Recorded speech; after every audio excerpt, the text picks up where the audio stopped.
Assalamualaikum warahmatullahi wabarakatuh. Kali ini kelompok kami akan mempresentasikan tentang materi telecommunication and network. Sebelumnya, saya akan memperkenalkan ada anggota saya, itu ada Dava Ageng Wijaksono, ada Muhammad Aslan Kazim, ada Cynthia Mauli Saskia, ada Almirza Nabila, dan saya sendiri. Next. Materi yang akan kita bahas pertama yaitu telecommunication and networks. Next.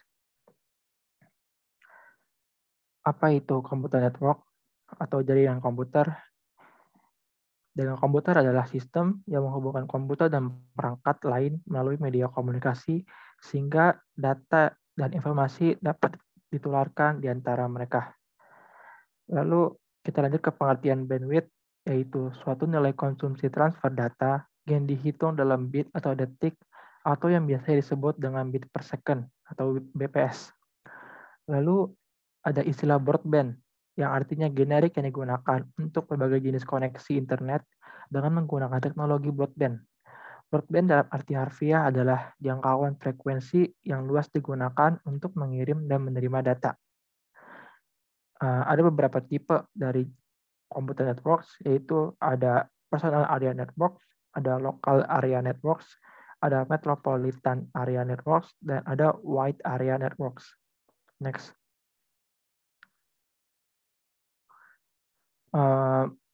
Berikut adalah tren yang ada dalam telecommunication. Telekomunikasi sendiri itu pertukaran informasi dalam bentuk apapun melalui jaringan. Yang pertama ada industri trend, di mana secara besar-besaran itu berubah dari monopoli yang diatur oleh pemerintah menjadi pasar yang kompetitif dengan begitu banyak pilihan. Lalu ada tren yang kedua itu ada business application trend, di mana semua perubahan telah menyebabkan perubahan signifikan dalam bisnis penggunaan telekomunikasi. Berikutnya ada teknologi trend yang merupakan jaringan berkinerja tinggi menggunakan infrastruktur yang sama sekali berbeda dari publik internet. Kebanyakan tren ini digunakan oleh universitas, penelitian, dan pemerintah. Selanjutnya ada Internet Networking Technologies, di mana sistem terbuka dengan konektivitas tak terbatas menggunakan teknologi jaringan internet. Selanjutnya ada middleware, yaitu program yang menjadi perantara antara program lain, bagian penting dari infrastruktur TI, karena ia bergabung dengan sistem yang berbeda. Lalu ada wireless technologies. Next.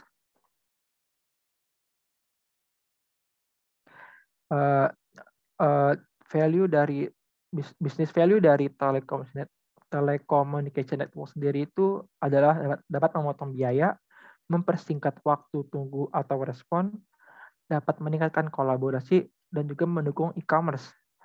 Lalu ada beberapa bagian dari bisnis value of telecommunication networks. Yang pertama ada di Internet Revolution, yaitu sebuah jaringan yang terbesar dan terpenting dan terus berkembang. Lalu ada Internet Service Provider yang menyediakan akses mudah ke internet. Lalu ada Internet Applications, yaitu yang berupa browsing internet, email, dan pesan instan. Lalu ada Business Use of the Internet, yaitu internet menambah nilai pada setiap bagian dari siklus bisnis. Dan terakhir itu ada the business value of the internet. Next.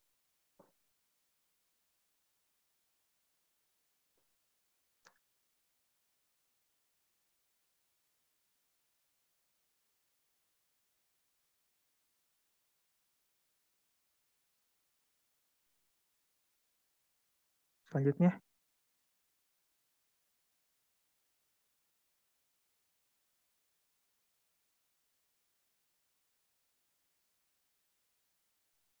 Lalu ada the role of intranets dan extranets.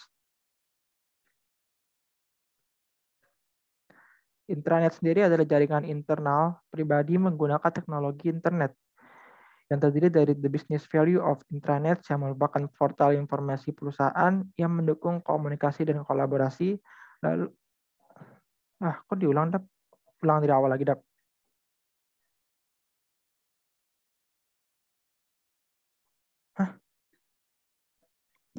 Tes, suara gue nggak sih? Lanjut aja nanti diedit. Ya udah ini belum ini layar. Ini harus urutan siapa sih? Lalu ada the role of intranets dan extranets. Intranet sendiri merupakan jaringan internal pribadi menggunakan teknologi internet yang terdiri dari beberapa bagian. Yang pertama ada the business value of intranet yang merupakan portal informasi perusahaan yang mendukung komunikasi dan kolaborasi. Lalu ada communications and collaborations yang merupakan ditingkatkannya dengan intranet. Lalu ada web publishing, yaitu mengembangkan dan menerbitkan dokumen multimedia yang memiliki hyperlink. Selanjutnya ada business operation and management yang berguna untuk mengembangkan dan menyebarkan aplikasi penting yang mendukung operasi dan pengambilan keputusan manajerial. Selanjutnya ada intranet portal management yang dikelola oleh para profesional IT atau IS. Dari extranet sendiri itu merupakan jaringan pribadi yang menggunakan internet teknologi atau intranet yang dibuka untuk memilih entitas eksternal untuk tujuan komunikasi. Tujuan sendiri adalah menghubungkan bisnis dengan pemasok, pelanggan, dan mitra bisnis. Next.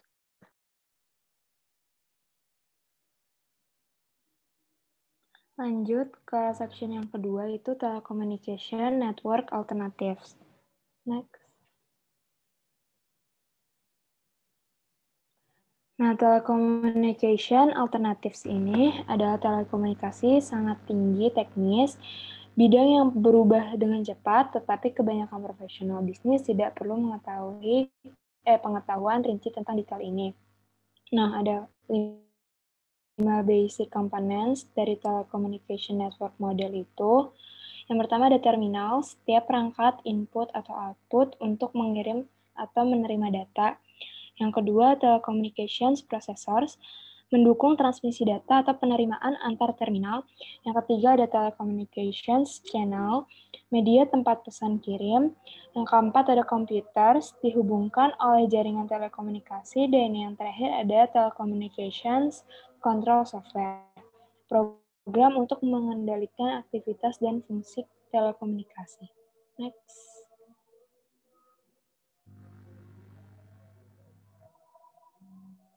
Lanjut, di sini ada types of telecommunications network atau tipe-tipe dari telecommunication network itu. Yang pertama ada wide area network atau WAN. Ini antara kota atau wilayah geografis yang luas. Nah, LAN dihubungkan dengan operator umum atau disewakan garis. Terus ada yang kedua itu metropolitan area network atau MAN. LAN ini terhubung melalui geografis tertentu daerah. Nah, jaringan area lokal atau yang LAN itu tersebut itu adalah peralatan dimiliki oleh perusahaan, biasanya jarak pendek dalam suatu gedung atau ruangan. Terus yang ketiga ada virtual private networks atau VPN. Ini adalah sebuah jaringan yang menggunakan internet sebagai tulang punggung, namun menggabungkan keamanan untuk privasi. Yang kelima ada client atau server networks, sebuah komputer pusat yang kuat yang menyediakan informasi dan pemrosesan ke beberapa komputer pengguna akhir. Terus lanjut ada network computing, komputer berbasis browser bertenaga minimal mendapatkan data dan pemrosesan dari internet. Dan yang terakhir ada peer-to-peer network. Nah, ini contohnya ada central server architecture. Nah, P2P ini perangkat lunak menghubungkan PC ke pusat server dengan directory semua pengguna lain. Next.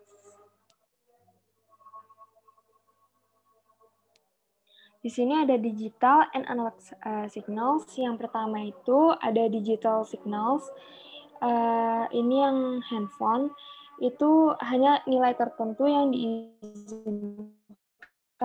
Contohnya seperti 0 dan 1. Ini biasanya stream of bits.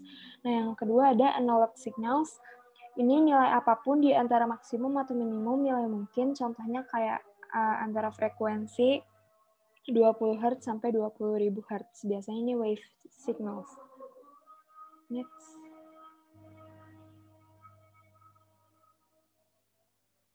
Nah, lanjut di sini ada telecommunications media. Media jalur fisik yang dilalui sinyal. Ini yang pertama ada twisted pair wire. Nah, ini sepasang kabel tembaga yang sangat tipis berputar berlawanan arah. Ini tuh murah, mudah digunakan, tapi bandwidth-nya itu rendah. Terus ada coaxial cable. Ini kawat tembaga pusat dibungkus dengan isolator, kawat eksternal dikepang, dikelilingi oleh penutup. Ini tidak semudah twisted pair yang tadi, lebih mahal, tapi bandwidth-nya itu lebih tinggi. Terus yang terakhir ada fiber optics. Nah, ini serat kaca tipis yang dibungkus dengan jaket pelindung atau cladding, menyalurkan cahaya atau foton. Ini sulit digunakan, mahal, tapi bandwidth-nya itu tertinggi. Nah, masalah dari the last mile ini, meskipun penyedia telekomunikasi mengedepankan teknologi terbaru ke Anda, gitu, tetapi masih terhubung dengan kabel dengan teknologi kuno. Jadi, semua upaya penyedia tidak membantu sekali sinyal mencapai lokasi Anda, dan Anda dibatasi oleh teknologi Anda sendiri, atau yang ada di rumah atau di kantor. Next.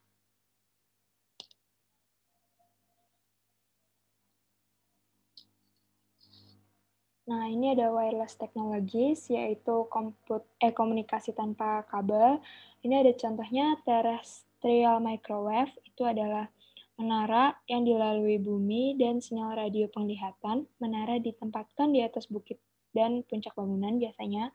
Terus yang kedua ada communication satellites, ini menggunakan gelombang mikro. Satelit di orbit geosynchronous untuk suara, video, dan data. Terus ada cellular and PC system menggunakan teknologi seluler. Terus ada wireless LANs, ini lebih murah daripada memasang kembali kabel gedung. Terus yang terakhir ada Bluetooth atau nirkabel jarak pendek. Dan ini ada telecommunication process, yaitu melakukan berbagai fungsi pendukung dalam jaringan.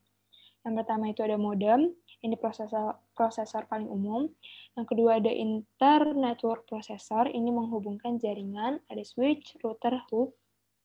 Terus yang terakhir ada multiplexer, memungkinkan satu saluran untuk membawa banyak sinyal sekaligus. Next. Selanjutnya ada penjelasan tentang telecommunication software dan network topologies. Jadi telecommunication software itu adalah sebuah operasi jaringan sistem dan monitor telekomunikasi. Lalu network topologies itu terdiri dari 3, yaitu topologies, protokol, di internet, TCP or IP, dan voice over IP. Jadi topologies yaitu adalah struktur atau tampilan dari sebuah jaringan yang terdiri dari 3 tipe dasar, yaitu bus, ring, dan star. Lalu protokol adalah aturan formal untuk komunikasi. Lalu yang ketiga ada di internet TCP or IP, yaitu adalah kontrol transmisi protokol atau protokol internet, yaitu standar protokol untuk internet. Yang terakhir ada voice over IP, yaitu telepon internet yang menggantikan layanan publik. Next. Lalu ini penjelasan lanjutan dari network topologies. Jadi dalam network topologies ada DOC model, yaitu adalah model referensi tentang standar bagaimana kita mengirim pesan yang harus dikirim. Dalam DOC model ini ada 7 lapisan, yaitu lapisan fisik sampai lapisan aplikasi sampai lapisan fisik yang akan saya jelaskan di slide selanjutnya. Next. Next. Oke. Dalam network topologies kan tadi terdiri dari TCP/IP dan di dalamnya ada DOC model. Jadi dalam application or process layer ada 3 layer, yaitu application layer, presentation layer, dan session layer. Jadi application layer ini menyediakan layanan komunikasi untuk aplikasi pengguna akhir. Lalu yang presentation layer ini menyediakan transmisi data yang sesuai format dan kode. Lalu session layer mendukung pencapaian sisi telekomunikasi tersebut. Lalu untuk host-to-host transport layer, itu sesuai namanya transport layer, yang mendukung organisasi dan transfer data antara node dalam jaringan. Lalu Internet Protocol atau IP, yaitu network layer, yang menyediakan perutuan yang sesuai dengan membuat koneksi di antara tautan jaringan. Yang keempat itu adalah network interface, yaitu data link layer, yang mendukung organisasi bebas kesalahan dan transmisi data di jaringan. Dan yang terakhir sesuai namanya physical layer, yang menyediakan transmisi fisik data pada media telekomunikasi di jaringan. Next.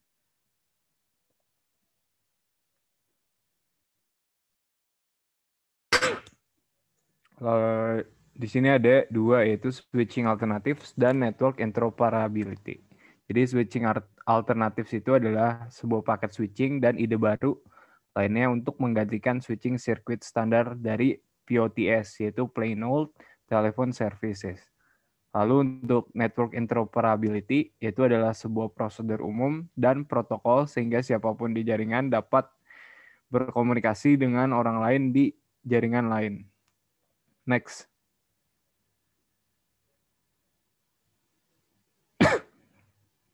Oke, lanjut.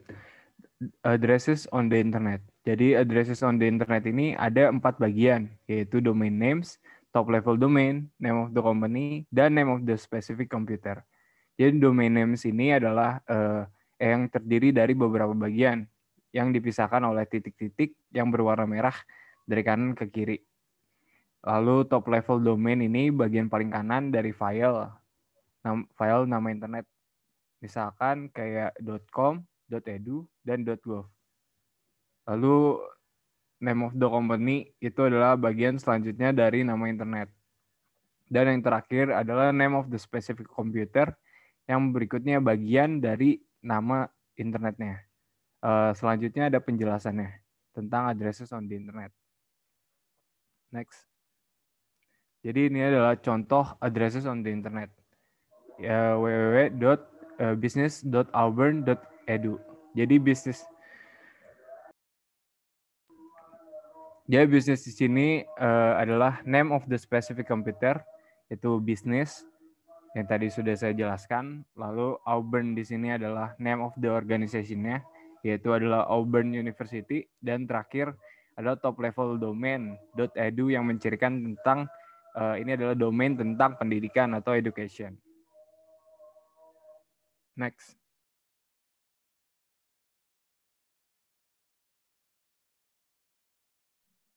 Oke, selanjutnya adalah the World Wide Web. Pertama, World Wide Web itu sendiri adalah sebuah sistem standar yang diterima secara universal untuk menyimpan, mengambil, memformat, dan menampilkan informasi melalui arsitektur klien atau server. Lalu selanjutnya adalah homepage, yaitu tampilan layar yang berisi teks dan grafis, yang biasanya homepage ini menyambut pengguna dan menjelaskan organisasi yang telah menetapkan halaman. Lalu selanjutnya adalah Uniform Resource Locator, yaitu kumpulan huruf yang mengarah ke alamat sumber daya tertentu di dalam suatu website. Next.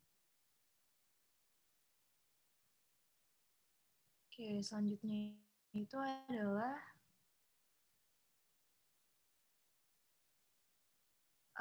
slide sebelumnya. Oke, selanjutnya itu adalah network application atau aplikasi jaringan. Di dalam network application ini terdapat discovery, communication, collaboration, e-learning and distance learning, ada virtual university, sama telecommuting. Boleh di next. Nah, yang pertama itu adalah discovery. Di dalam discovery ini, itu memungkinkan pengguna menelusuri dan mencari sumber data di dalam semua area topik yang ada di dalam website. Nah, discovery itu berupa yang pertama ada search engines, yaitu mesin pencarian, berupa program komputer yang dapat mencari suatu informasi tertentu dengan menggunakan kata kunci, lalu si search engine ini akan melaporkan hasilnya. Contoh mesin pencari terbesar adalah Google, Yahoo, Bing, Baidu. Nah, Google, Yahoo, dan Bing itu sampai sekarang telah menangani lebih dari 90% semua pencarian yang ada di Amerika Serikat. Sedangkan Baidu adalah mesin pencari terbesar yang ada di China. Lalu yang kedua itu adalah meta search engines. Nah, meta search engine itu sendiri adalah sebuah mesin pencari, tetapi itu dia mencari beberapa mesin pencari sekaligus yang mengintegrasikan temuan dari berbagai mesin pencari untuk menjawab pertanyaan yang diposting oleh pengguna. Contohnya itu adalah Dogpile dan Metacrawler.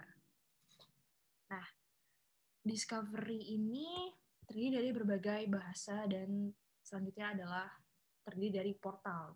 Boleh di next? Nah, ini adalah contoh dari meta search engine. Bisa dilihat dari slide-nya. Boleh di next saja. Oke, balik ke yang portal tadi. Jadi, portal itu adalah situs website yang menyediakan layanan informasi khusus untuk membuat pembaca yang masuk itu pada halaman yang sesuai dengan apa yang mereka cari. Nah, portal itu sendiri terdiri dari yang pertama ada portal komersial atau public. Di portal ini tuh menawarkan konten untuk beragam komunitas. Dan portal komersial merupakan portal yang paling populer di internet. Lalu yang kedua adalah portal afinitas, yaitu portal yang mendukung aktivitas komunitas seperti grup hobi atau partai politik. Lalu yang ketiga adalah portal seluler, yaitu portal yang diaksesnya melalui perangkat seluler. Yang keempat ada portal perusahaan, yaitu portal yang menawarkan akses yang dapat dipersonalisasi melalui browser suatu website. Dan yang terakhir adalah portal seluruh industri untuk seluruh industri. Boleh di next? Oke, selanjutnya itu adalah communication.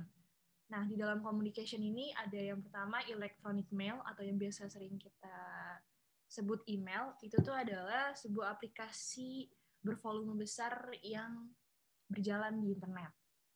Lalu kedua adalah web-based call center atau customer call center. Ini adalah layanan yang memberikan kontak pelanggan personalisasi yang efektif sebagai dukungan dari pelanggan berbasis website. Lalu ada electronic chat room, yaitu tempat pertemuan virtual, tempat kelompok pelanggan tetap datang ke obrolan. Jadi pertemuan virtual melalui obrolan. Nah, selanjutnya adalah voice communication internet telephony atau VoIP atau voice over IP, yaitu jadi si voice over IP ini mendigitalkan analog suara Anda, sinyal suara yang didigitalkan gitu. Lalu membaginya menjadi paket dan mengirimkannya melalui internet. Nah, dua contohnya ini adalah Skype sama Vonage. Boleh di next? Selanjutnya ada collaboration, mengacu pada upaya dua atau lebih entitas, individu, tim, kelompok, ataupun organisasi yang bekerja sama untuk menyelesaikan sebuah tugas tertentu. Kelompok kerja mengacu secara khusus pada dua atau lebih individu yang bertindak bersama untuk melakukan suatu tugas. Grup virtual adalah ketika anggota grup berada di lokasi yang berbeda. Nah, di collaboration ini ada beberapa aspek. Yang pertama ada virtual collaboration. Adalah sebuah penggunaan teknologi digital yang memungkinkan sebuah organisasi, individu, atau kelompok untuk merencanakan, merancang, mengembangkan, mengelola, dan meneliti produk, layanan, dan aplikasi inovatif. Lalu ada workflow technologies, memfasilitasi pergerakan informasi saat mengalir melalui urutan langkah-langkah yang menyusun prosedur kerja organisasi, termasuk manajemen alur kerja dan sistem alur kerjanya. Lalu ada groupware yang mengacu pada produk perangkat lunak yang mendukung sebuah kelompok untuk berbagi tugas atau tujuan yang sama dan bekerja sama untuk menyelesaikan tugas tersebut. Lalu selanjutnya ada teleconferencing, adalah penggunaan komunikasi elektronik yang memungkinkan dua orang atau lebih dari lokasi yang berbeda-beda untuk mengadakan sebuah konferensi secara bersamaan, di waktu yang bersamaan.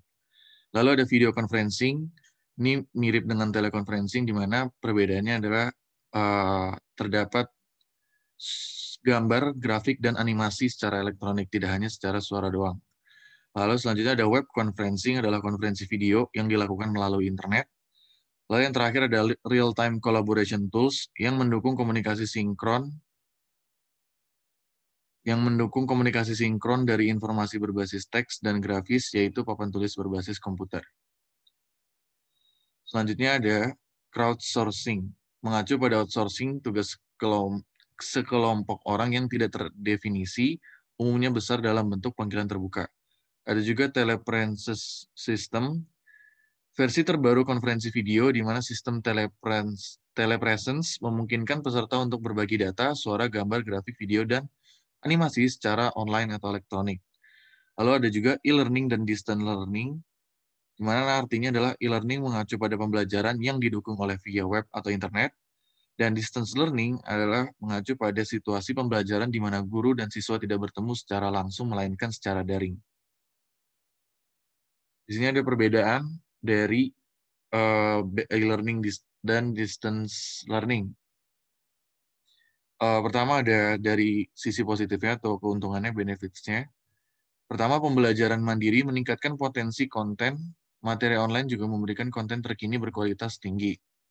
Siswa memiliki fleksibilitas belajar dari mana saja, kapan saja, dengan kecepatan internet mereka masing-masing. Waktu belajar umumnya jauh lebih singkat dan lebih banyak orang yang dapat dilatih karena waktu pelatihannya lebih cepat serta lebih fleksibel. Dan yang terakhir, biaya pelatihannya dapat dikurangi karena tidak adanya pertemuan secara langsung yang mengeluarkan biaya transportasi atau tempat. Lalu ada drawbacks atau kerugiannya dari e-learning atau distance learning. Yang pertama, instruktur mungkin membutuhkan pelatihan untuk bisa mengajar secara elektronik karena secara pembelajarannya pasti berbeda dengan yang offline. Kedua, pembelian peralatan multimedia tambahan mungkin diperlukan. Jadi kalau tadi biaya pelatihannya bisa dikurangi karena tidak ada biaya tempat dan lain-lain, tapi ada kemungkinan untuk menambah biaya multimedia demi mendukung e-learning itu sendiri. Ketiga, siswa harus melek komputer atau memahami teknologi dan mungkin melewatkan interaksi tatap muka dengan instruktur yang menjadi salah satu aspek penting bagi siswa untuk selalu memiliki interaksi dengan pengajarnya. Dan yang terakhir adalah ada masalah dengan menilai pekerjaan siswa. Sebagai instruktur benar-benar tidak tahu siapa yang menyelesaikan tugasnya karena tidak ada pengawasan yang benar-benar intens apakah tugas tersebut diselesaikan oleh murid itu sendiri. Lalu selanjutnya ada virtual universities, universitas online, tempat siswa mengambil kelas melalui internet di rumah atau di lokasi lain, hanya melalui sebuah website. Lalu ada telecommuting, sebuah proses di mana pekerja yang sangat berharga dapat bekerja dari manapun dan dari kapanpun. Sedangkan telecommuting itu terdapat keuntungan dan kekurangannya. Dari segi keuntungannya untuk karyawan, pertama, mengurangi stres karyawan itu, meningkatkan kehidupan keluarga, kesempatan kerja untuk orang tua tunggal, dan orang dengan cacat tubuh. Sedangkan bagi pengusaha, keuntungannya adalah bisa meningkatkan produktivitas karena fleksibilitas dari pekerjanya, dan kemampuan untuk mempertahankan karyawannya menjadi lebih baik.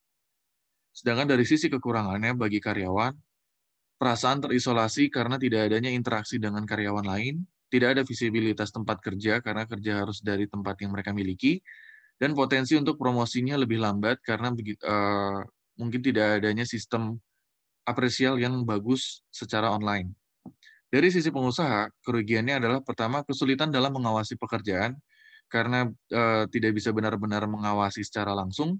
Kedua, potensi masalah keamanan informasi karena melalui digital bisa diakses oleh pihak ketiga yang diajak kerjasama. Dan yang terakhir adalah biaya pelatihan tambahan untuk memahami teknologi terbaru yang digunakan sebagai pendukung kerja. Sekian itu saja dari kelompok kami. Terima kasih sudah memperhatikan. Terima kasih.